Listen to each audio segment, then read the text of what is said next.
concert ya Mayinja yo yabadde successful. Nze nali wano ne mbagamba tajja funa bantu. Mayinja ya proving the people wrong.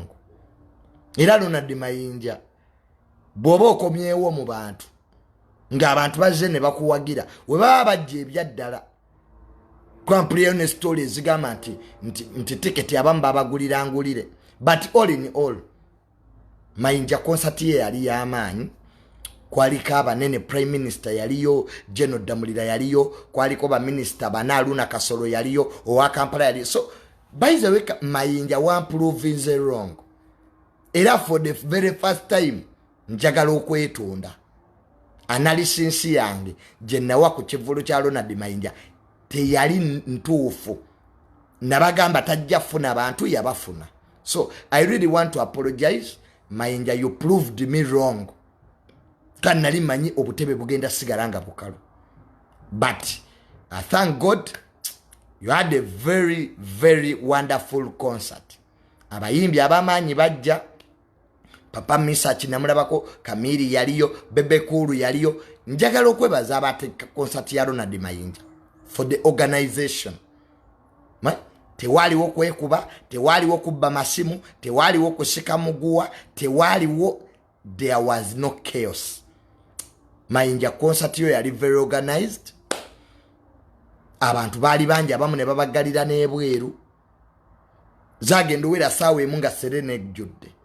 So Mayinja byebimu ku bivulu bye nakasooka okulaba ebitono nnyo whereby people tebabakkiriza kuyingira. So the guy had a very nice concert, by the way, Ronald Mayinja. So nze njagala okwetondera Mayinja.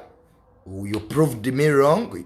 Abantu bajja because nze omu ku baali basobira nti togenda funa bantu obutebe bugenda sigala bukalu nga mbesinze ku history kubanga Ronald Mayinja obadde n'ebizibu awo n'ogenda n'okuba ekyeyo. But all in all, alien skin yayamba nnyo Ronald Mayinja.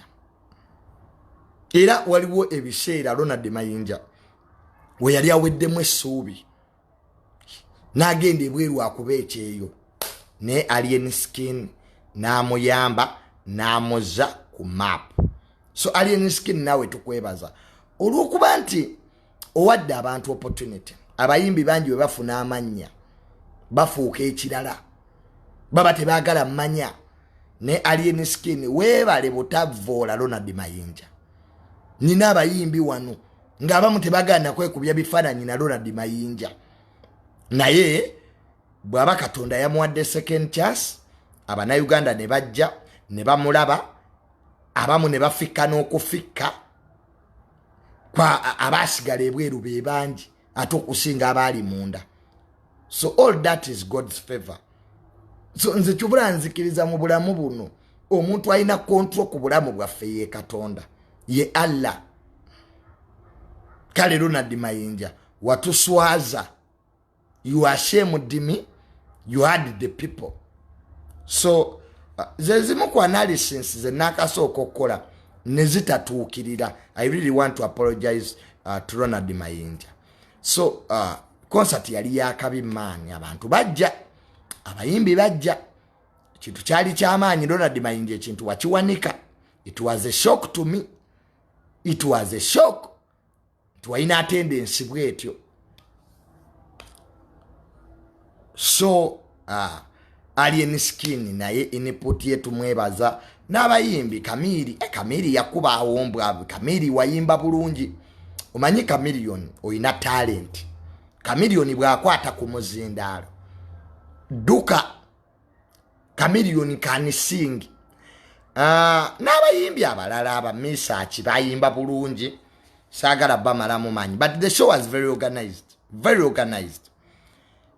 So Ronald Mayinja watupuruvinga longo nagenda okulaba Abitex awo. Kati Abitex waliyo kimayoki. Nogenda ne wekaza n'otandika okumufuuwa ssente. Ensi yonna ekimanyi Abitex toyagala Ronald Mayinja. Abantu abamu mulekerawo okwekaza. Nojja mu concert y'omuntu. In fact abajja mu concert ya Ronald Mayinja bali bazze kusunga. abamu baali bazze kusunga balabe kigwa kitya, but God proved people wrong. Mayinja, Ronald Mayinja, ntwala gye walogera, waba musawo, waba katonda, jangu ombuli Ronald Mayinja, because nagenda laba abitekisawo akutte kutama byalaba tebimusanyusa. Omanya abantu abajja mu konsati ya Ronald Mayinja baali bazze musunga, naye katonda n'agamba wano tewali ajja kusunga. So abitex agenda olaba yefuyisizaawo sente. So but team haters nange mwe nali abatagala Ronald Mayinja, I think now tukitegere nti God has the last say. Katonda yayina ekisembayo, katonda asobola okyusa embeera. Abadde asekererwa n'afuuka ayanirizibwa. That's God. The people who have been despised and now the people who are glorified. So I believe in God Almighty nti yayina ekisembayo. Ronald Mayinja bye yayitamu byonna abantu ne bamuvuma, musajja tunatuuka n'okkuba ekyeyo, naye alien skin n'amuzza mu game n'amukkiririzaamu. So alien skin, thank you for that good heart. N'abalala mwenna abali ku concert ya Ronald Mayinja. Lero Nigeria lero bali mu kuziika, bali mu kuziika Nigeria awo omugagge yafa gwe bayita Igwi yali CEO wa Access Bank, yafa ne mukyala we n'omwana bafiira mu helicopter mu America. Helicopter gye baali batambuliramu yagwa. So CEO wa Access Bank ne mukyala we Wigwi Wigwi yaziikiddwa in Nigeria. It was a shock for the entire world. Okuziika kwe kwabadde kulabibwa mu nsi yonna. Era omu ku bagagga abasinga ku Africa kuno Dangote bwe yabadde ayogera yakaabye. It is the very first time okulaba Dangote nga akaaba. Omu ku bagagga abasinga mu nsi yonna Dangote yabaddewo mu kuziika okwo. So it's very unfortunate, kintu kibi nnyo ti omugagga oyo yafa ne mukyala we n'omwana bafiira mu kabenje k'ennyonyi mu America. So omukolo ogw'okuziika gwetabiddwako abagagga mu Nigeria ne vice president wa Nigeria namulabyewo, kati muwala we omu bw'ati yeyasigaddewo. So Mr. Wigwi eddala mpozi yani omugenzi eyashookinze ensi yonna yani eddala kali liri emmanyiko. So omugagga Dangote yabadde ayogerako ku maziika awo n'atulika n'akaaba. Era lifainale ye ya oil, manyi Dangote ayina amafuta e Nigeria, ayina enzizi nga bw'olaba amazzi. Kati Dangote mu Nigeria ayinayo enzizi z'amafuta, emu ku lifainale ye y'amafuta yagibuddemu erinnya ly'omugenzi. Akabenje lwaki omugagga ono yafiira mu kabenje k'ennyonyi? America ekyakola okunoonyereza kiki ekyatuuka ku nnyonyi eyo, naye kyasinze okwewuunyisa ensi. Okay, bye mbadde ndabako e Nigeria, ebimu ku bisinze okwewuunyisa ensi nti omulambo gwe ogwa mukyala we ne mutabani we omugagga ono gyakomezebwawo mu cargo plane. Jukira bw'ofa bakuleetera mu cargo. Kati aba Nigeria ne baga nti ku sente omugagga zaabadde nazo bamukomezaawo. So aba Nigeria nga baga nti tubeere hambo, ne woba oyina sente okufa katonda wayoleseza amaanyi. Ti omusajja ono Wigwi CEO wa Access Bank, ebadde bank ezimu kuzisinga okukola mu Nigeria ne mu nsi yonna okuba nti bwato bwe yavudde mu bulamu bw'ensi eno. Kati omukolo gwabaddeko abagagga b'e Nigeria ne mu nsi yonna. Kati gaba Nigeria bagamba ku ssente zonna ze bayina tebasobodde mugulira bulamu. Kwa singa wabaddewo edduuka eritunda obulamu, Dangote mwennyini ye yandikutte ssente n'agula, naye God's judgment n'apiiru. Katonda bw'asalawo tewali kiba kisobola kukolebwa. So kitalo nnyo bambi nga tuvudde ku mugagga w'e Nigeria era wiiki eno Jacob Rothschild naye yafudde. Jacob Rothschild naye yafudde. Omuntu oyinza okumbuuza Junior, Rothschild kyeki? Rothschild ye family ezimu kuzifuga ensi eno. Soogera kuzifuga Uganda, ezifuga ensi eno. Ba Rothschild bayine ssente n'obuyinza tebalabika. Be bafuga banking system mu nsi yonna. Be bafuga system ya banka. Rothschild family yaabwe kati ono yafudde bamita Jacob Rothschild bava Germany, Frankfurt gye batandikira. Kati ne basaasaanira Bulaaya ne bakola amabanka. IMF bawola mawanga. Ba Rothschild bawola mawanga governments nga bwoga nti gundi jango mpole bo bawola mawanga. Yes, tumusime Godfrey nkulaba wano ongama nti bava Germany na Israel kituufu. Ba Rothschild bava Germany na Israel ne bakola banking system. Era ensi tuli mukola tufune ssente kwa ba Rothschild be baleeta system eno nti omuntu olina okukola bakusasule. Be baleeta ebyessente nti ssente zina value, ssente bwe bulamu. Kati zezimu ku family ba Rothschild ezifuga ensi eno basobola okuwakula entalo nga baagadde. Bayina capacity, bayina ssente. So bawola amawanga, bayina influence y'amaanyi ku government z'amawanga. So basobola okuwakula entalo. They can wage wars. Obugagga bwabwe buviira ddala mu 19th century nga Napoleon akyaliwo. Be bawola government ya Bungereza okuba Napoleon. Ba Rothschild mu 19th century mu kyasa ekye-19 ba Rothschild era balina ssente. Kakati wayiseewo emyaka emeka abamu ku mmwe ssente wakazifuna omwezi gumu naye ofuukidde ensi ekizibu. Kati bano ba Rothschild bo mu kyasa kye-19 nga Napoleon Bonaparte akyafuga France baaliwo era nga balina ssente era nga bawola amawanga. Bungereza we yali erwana ne Napoleon, ba Rothschild be bawola Bungereza ssente. Kitegedde ekintu ekyo. Sematale yasooka first waluddiwo era ba Rothschild bamwinamu omukono.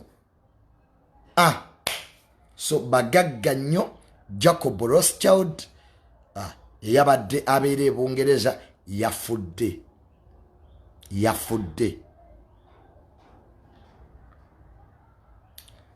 Bano ba Bill Gates baani abagagga bamwe bemuwaana. Ba Bill Gates, ba Elon Musk baana ku ba Rothschild baana. Tetuyinza kubanga twogera kuba ku Rothschild family Rockefeller family ate n'oleeta ba Bill Gates, abo baana bato bali be bannyini nsi. Putin yabagoba e Russia. Vladimir Putin afuga Russia yabagoba ba Rothschild n'abagamba ensi mwagijjawa. Ani yagibawa? In fact bali babanja Russia ssente. Vladimir Putin yetasaaga yagaba bano ba Rothschild abatufuukidde ekizibu ensi yo bagigulawa yabagoba e Russia abaagalayo. So bebakulira banking system, kuwola mawanga ssente, baina banks Bufaransa, Germany, Bungereza. It's a very, very powerful family. If you talk about power, influence and fame, monsi yonna toyinza butogera kuba Rothschild family. So oyo naye bwatu bwe yafudde kati abantu basanyufu nalabyeko bu comment ensebo nabona lwakuba bo Jacob Rothschild we yafudde abantu basanyufu munsi baga nti tubonabona lwakuba family eyo. So bingi nyebe bogerwako by the way kubanga ba trillionaire a family but si ba billionaire si ba millionaire. Rothschild family but trillionaire trillion geba wola mawanga toza bino byonna ebya banka bye tuli mba Rothschild be babireta banking system. So awo nga nvuddewo be bagagga babiri abafudde weekend Herbert Igwe in Nigeria yazikiddwa ne Jacob Rothschild yafuddera mu weekend.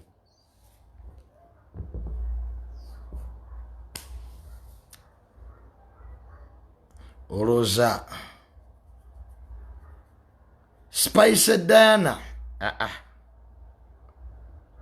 Tomboza Spice Diana. Spice Diana muyimbi wange yanyimbira ku graduation. Spice Diana yomu ku bayimbi bensingo okwagala atakola ebintu ebinyumira kubanga ina foundation ina Mr. Ibu ni Mr. Ibu ne yafudde lama webale konze jokeza. So omuzanyi wa filimu Mr. Ibu yamaze ne na afa kitalo nnyo mbadde naye mwerabidde okumwogerako. Mr. Ibu ne yakoze eki yafudde. So kitalo nnyo mu abalabe bi Nigeria. Spice Diana gwembaddeko. Of course Spice Diana yavayo nayogera ku Mwami Jenkins Mukasa mbwa mulemerako ye story genda byeko ngetambula, but I don't want to talk about it.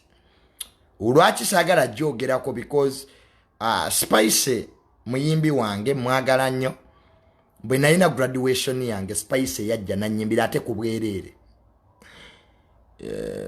Bebe kulu yaliwo. Bebe kulu my brother nkutumiddeko nnyo. We can agree to disagree bebe kulu. Wando pade watatange mbu nkuvuma, but bebe kulu there is one thing you don't know. Nze ndi wa Uganda. I'm an analyst of the Republic of Uganda. Siri wa muntu. Ebintu bino wenabisaamu omukwano. Nti sijja kwogerako kuba oli mukwano gwange. Kati nja kukola analysis ki. That's why I'm an international brand. Junior, I'm followed in California. I'm followed in Singapore. I'm followed in Texas. I'm followed in Hawaii naba wagize Philippines. Hiranga nafuddo olwalero. My death is an international tragedy. Ne kwa Lujazira bandaga. Ne ku BBC bandaga. Because we have built brands and names not on Ugandan standards. Nza munowuni ne munsize statukangamu. There are lawyers in America who watch me. They are senators.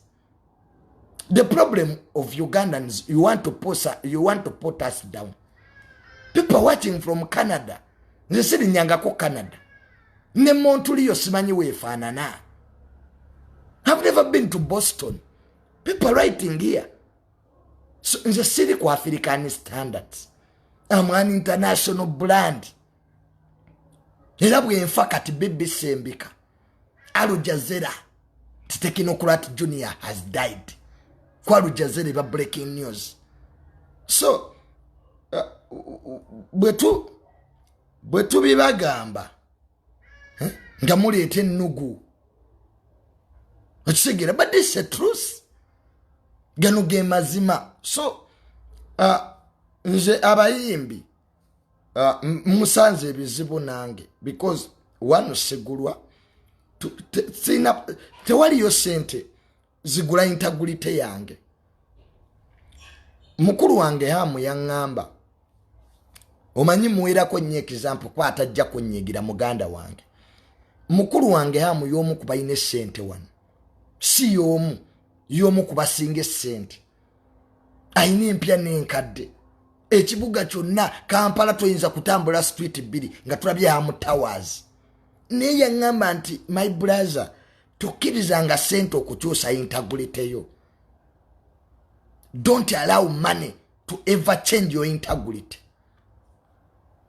Akatiba keba kutonda munga junior kasigalaako. So nzo omukwano essente tezigula kumanya kwange. Tezigula integrity. Honest. Faba musinga tuli bagagga nnyo. Ni kubanga tuli objective. Natuga kino kikyamu kino kituufu. Entegeera y'omuntu tebagifuga. Tokkirizanga muntu kufuga ntegeera yo. Kwaba kuyinako amaanyi mayitirivu. Ebintu bibiri mu nsi by'otakkiriza. Tokkirizanga omuntu okunyiiza. When a person annoys you, aba akubuleekinze. Aba akutuuse ku bwongo, aba akufudde nti oli munafu. Never give power to any person to annoy you. Omuntu kasita akunyiiza n'onyiiga aba akumaze. He has aba amenyedde lwiyo you. Tosigera ekintu ekyo. So story ya Spice Diana Jenkins sagala mwogerako. Nze story yonna erimu kasuku, erimu Jenkins, erimu Sendi, nze buwalira okwogerako because these are people I see every day. Kati bwe mbakola ka analysis bayinza ogitwala bubi kanange balina ze bankolako ze saagala. So for the good of me and them, si commenting bintu bye balimu. So I respect Jenkins, I respect Sandy, I respect Kasuku because bayina tafali deni de batadde ku music industry. Nze nagenda okujja ku social media nga weebali. So isinga Spice Dano badde wayogedde ku balala, I would have given you a thorough analysis. But right now I'm caught between a hard rock and a rock. Nange waliwo munebi nsukako. Kachirianga kuleta wano story ngerimu mukuru wange hamu. Uba baba Yasin. Of course I can't discuss my family. Ira chembala bamusi kyogerako. Osigedde ekintu ekyo because eri family yange musayi gwange. So I want to leave that story at that. We muba Spice Dana mwino obutakanya ne Jenkins. You should solve it amicably. Yes, I know your frustration. Nakulabye Spice, you rarely get angry. You are one of the few musicians between who use logic. So maybe nga Spice tona agenda mawulire, you would have called them person. They are good people. They are good people and they do listen. Naye okubavuma ebibuto. Spice bajja kugaya. My sister tewanneebuuzizaako. Abo bajekinizi bajja kugaya gaya bakuteeka walinga ekikajjo. Don't open a warn them. You'll not win. You have a lot to lose. Bajja kuteeka Kasuku live Spice and they are well informed. Eyo pano bateeka sente mu information. My sister Spice Dana amundabirako. Toddamu kubavuma bibuto. Ekyo kibanyiiza. You can abuse them but not their stomachs. So nze kasita Spice nakulabye nga kebisejja bakulu balina ebibanga. Yenna mutamba Spice, yenna mutamba, yenna mulindwa. Spice Dana gyayolekera olutala anaalusobola. Ng'ojja kuba olumbya Amerika. Ate nalabye ne Frank Antambi awera. Bannange. Jenkins tubivuddemu spice biveemu just come back ugambe I think I was stressed okirekawo bajja kugaayagaaya eyo pano olaba juniors golaba njiyingirira. Have you ever seen me discussing Kasuku live? Nah. But yabo, I been my own. Shagala ntalo na bantu. Nze nawumule ntalo. I'm now making friends. Nalwani ntalo nezigwayo. So now I'm building bridges. Those who want to work with me, work with me. And by the way, Kasuku is my good friend. Kasuku is like a brother to me. And I'm better than Kasuku. So, Spice. A story ye to remerede to Jiveko. Si judge discussing ngani.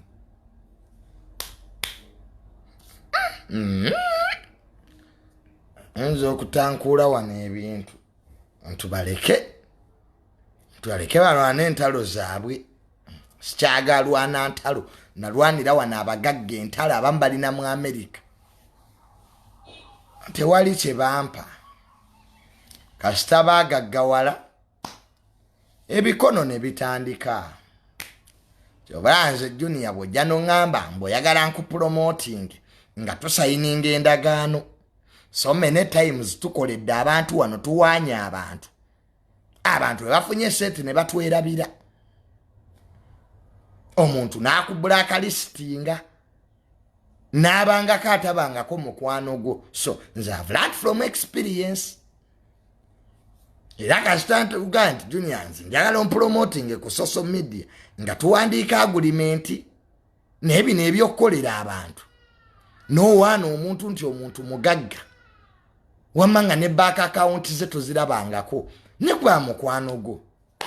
Abantu olufuna sente bakwata balala bwe baate balina sente batunoonya ne tubaaniriza we bafuna sente bakozesa balala ne tubeerawo ng'abasiru. Ebintu bino ebya social media kyembiizeemu kyekyo naye n'emikwano awo naye munnange byagenda oto munene neeyogerako ku nsonga ezaali zinnuma. Omanye ba narcissist bantu babi nnyo. Narcissist tategeera nti byakola bikuluma ye yeetunuulira nga ye. Those are narcissists. Narcissists never in life respect people's feelings. Bwobanenyako then they turn you as a victim. Those are narcissists. Bawulira bubi kasita otandika okugamba naye mbadde mu relationship eno nga sina kyenfunye. Narcissists kasita omugamba ategeera nti kati obuuse. They want to control people. They don't respect your opinions. They don't bo baagala ba controlling. So those are characters of narcissists. Nze naona abantu omuntu omugambako namugana naye nze nga sifuna nange njagala kulya nange nina ebizibu ongambye bubi. Lwaki ongambye bwotyo? Omuntu bw'omukubira essimu ng'agamba lwaki onkubira nnyo. Bw'omuwandiikira message azibulutiikinga. Ogenda owulira essente aziwa balala. So nze kati bwe bulamu bwe natuukamu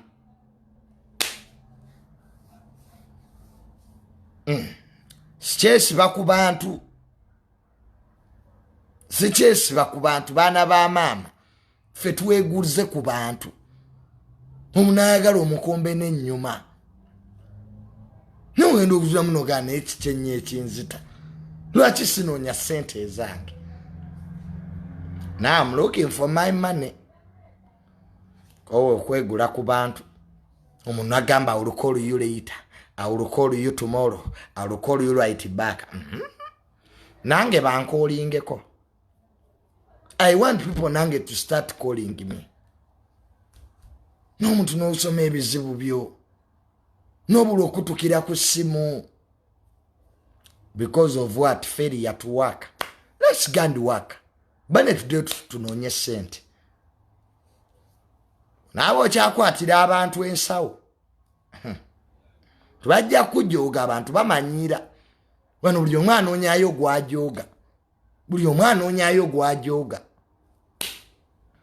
But at the end of the day, ngendo gamba naye enfaaki. Ndokola n'emyenge gye baggulira. Era osobola let me buy my beer. Nze sikyafa na myenge gya bbeeyi. Era MC Rich namugamba tunwe walagi waffe mirembe. Weesiba ku bbeereya tozisobola. Onwa mugagga agenda. Omugagga bw'agenda kabbeereyo oddamu kalinda January. Sibanya December. Lwaki tonwa Uganda walagi wo gwe wamanyira? You can still drink your brands. Era kati twenwera ka Uganda walagi ne twebaka. Obuzibu tunabusanga wani. N'omuntu agulira Captain Morgan n'asooka akuvumira okwo ku Captain Morgan. Johnson bane abawala bangi babajogedde ku Johnson. Johnson ya mitwala 25 naye omuntu agiggulira n'asooka akusomera. Gwenza akulabiridde. Singa sinze singa oli wa ku Johnson. Kati woba wewala okwewala embeera ezo. Oyina emikono oyina amagulu. Wake up and work. Ebyokukola ebaba bibuze weekolemu omulimu. You can work in you. Nzo nina abaana mamanyi bagagga nnyo. They are the commodities ze batunda. Woba tulina byakutunda weetunde. Sell yourself. Kati nkugambe ki.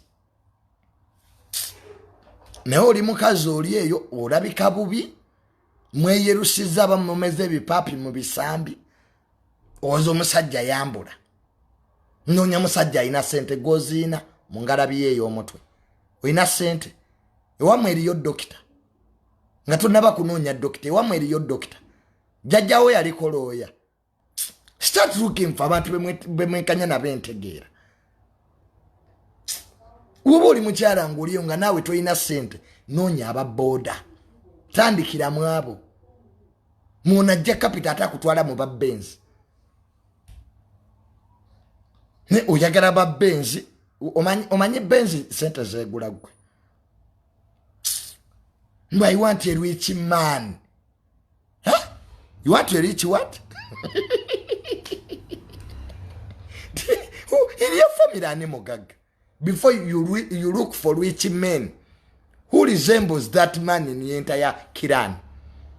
Mugaga gono afanana ni mu kika kyamu. Some of you are meant to start shrines. Mwina kutandika masabo ne mutuula omwo ne muyenga eddagala. Instead of wasting men's time. Mwina kusogola byogo. Nga goli oliwo kwambulula. Nga gwe omulimo gwo kwambulula. But you want a man. Nze Junior njagala omukazi atalina sente. The worst prison in this world. Marry poor woman. Woba oyagala ekkomera erisinga mu nsi eno. Siri eruzira. Wasa omukazi omwavu. Ojja kumbuulira. Musajja munnange ojja kumbuulira. Omukazi omwavu kkomera lya ku nsi. Ate linyiga. Because it's endless.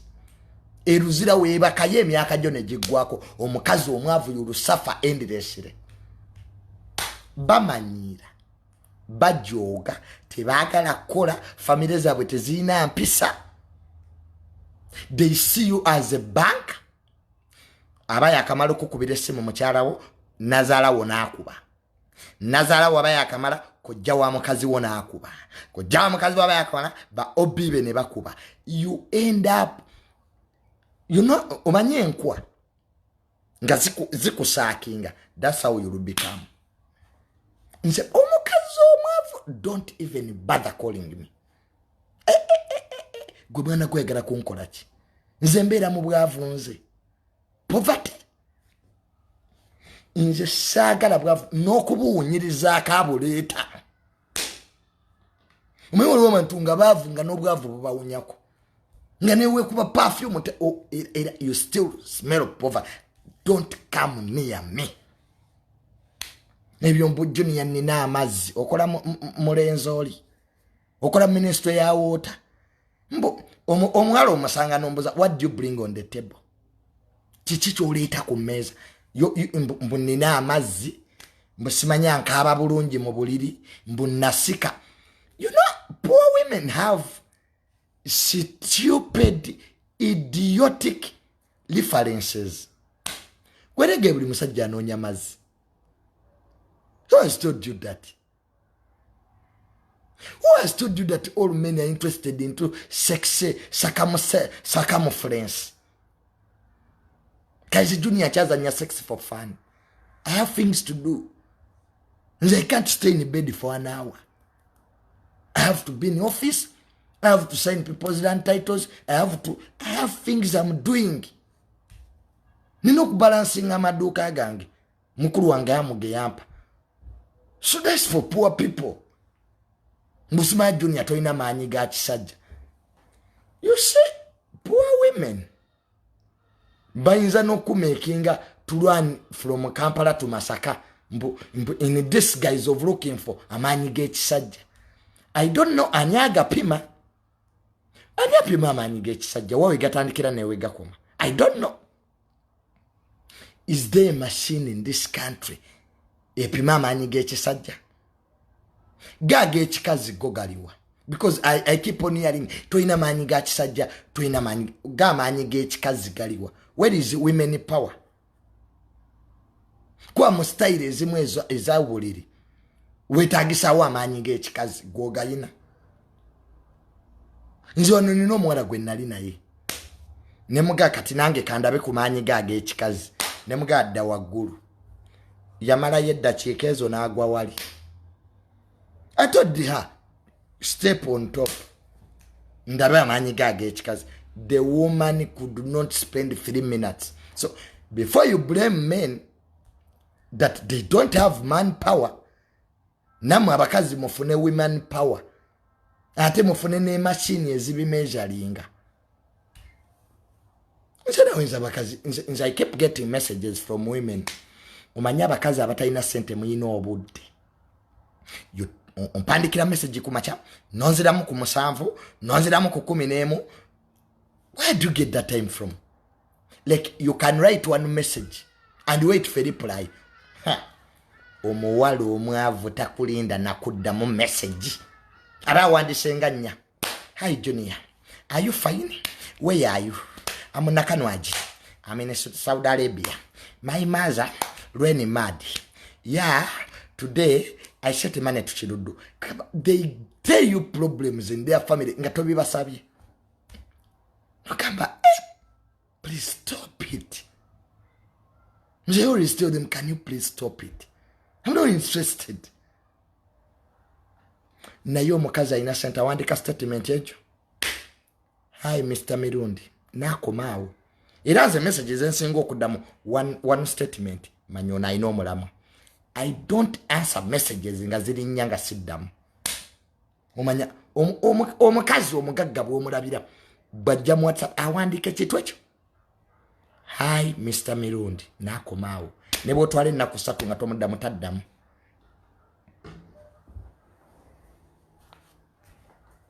Naye bano bannakigudde. Yatombulira bakazi baavu. Agala kunziza mu kyalo gwe. Ku mulembe guno kukyaliko wakahadi. Mbu tuneezimba okola mu Jumayi. Nyoka ina sementi twezimbe. Kaba ze tuli mbu muwase sente zirijja. Wena kumakazo zijja kujja ddi. If you a woman and you don't have money, please and please tuesonyiwe. mutuleke batulie kati nga mutukuko mubereyo mubima amatendo ne mukola bi WhatsApp group omwana bamulya Junior bamulidde abakazi abakulu bamulidde ndeka bandi. When you get money you will also eat me. Bolia breakfast kibategezo olidde lunch. Some of you will have an opportunity mutulie but not now. Gendo okole sente. Time is still around. I'm a Ugandan na national ID. Sina gender ga. So don't be in a hurry to love me. First rate people who have money. Like money. Money. Jema murugaje waga ensimbi. Olira wenjagala no kujogera olira wenjogera. Gwe yasamirira.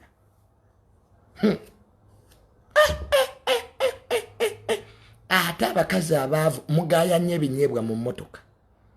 Oba omuvuga Junior parking awo njagala ntungo. Like what?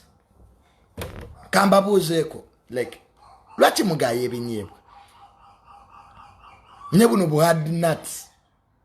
Nasoka akotyonkoka mu mmotoka. Like it's irritating. Nze no muwala gwe nayagala awo yali asula kawempe. Nali manyo mwala agenda kunsaba cafe Javas. Nali manya agenda ku abantu ala KFC oba mutwale wano kwa Arena Mall. Omwana yangamba mbu tugende wali kawempe tuwute ebigere. Like Moroccan. Abaavu n'ebigere. They're not even hygienic. Mbu tuwute ebigere. Mbu yayina senga we yali abifumba. Tuba tugenda. Omwana nangamba parking aside.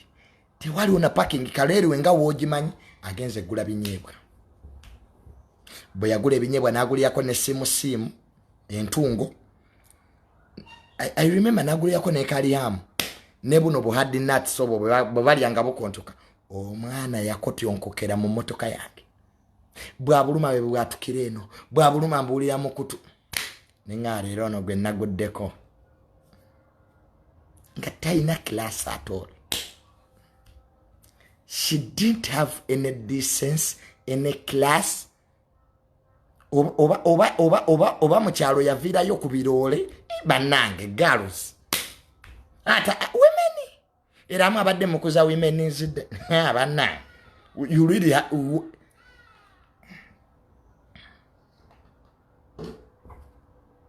ate muyina omuze gw'okwerabira ennaanansi. Mwabawala batalina sente. Oguze watermelon kibajjo kimu ennaanansi. Bakudulopinze. Otuusa okubidde omuvubuka Junior. Ennaanansi zange ne watermelon nze erabiddemu.